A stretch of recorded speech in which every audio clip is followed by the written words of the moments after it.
Hey guys, this is Matt with Sound Off Audio. Coming back, same table, same subs. Sorry about that, but we're here to talk about airspace. Now, every woofer has an optimal airspace requirement, whether it be vented or sealed. So we're just going to talk about the simplest of the two, which would be sealed. We'll start with a 6.5 inch woofer. Generally 0.25 to 0.4 for a 6.5 inch woofer.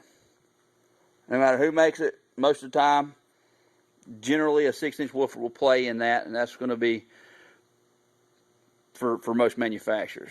Then we're going to go to an 8-inch. An 8-inch generally operates from 0.4 to a 0.6. A 10-inch, anywhere from a half a cube to 0.75.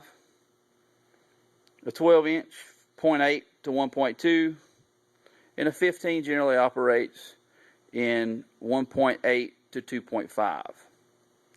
Now, depending upon the teal small parameters, which is the electrical guidelines that a woofer has when it's made, basically, every woofer is going to have a different frequency response at different volumes.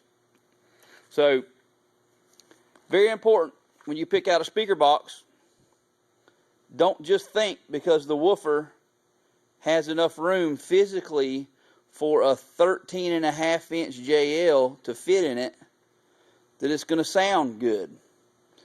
Because if you put a 13.5, W1 JL or W3, whatever they are, in 0.6 or 0.75 cubic foot, you're going to have a very expensive 6x9. It's going to sound roughly like 6x9s. With a crappier frequency response.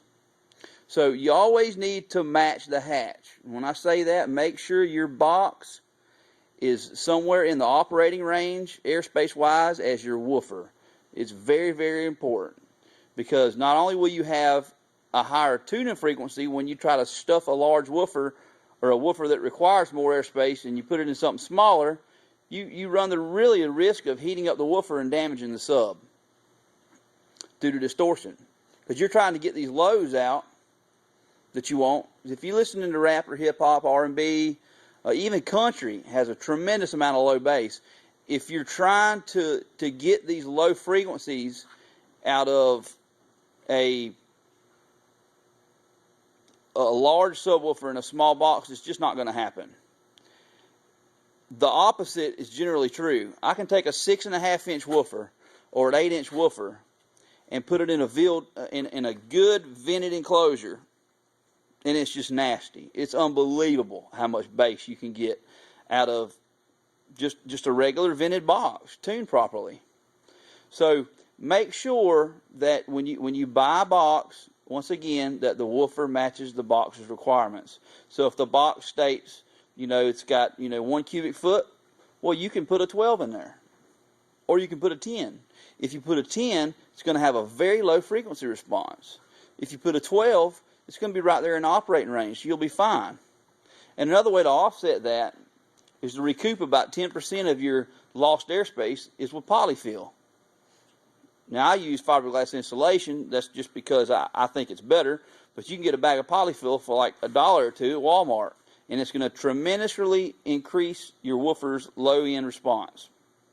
So I hope that helps you the next time you're going to buy a box, and the next time you want to buy a sub, because if you're spending a lot of money on a sub, folks, and you get in a box which is too tiny for the sub, it's going to sound like shit. I'm just saying.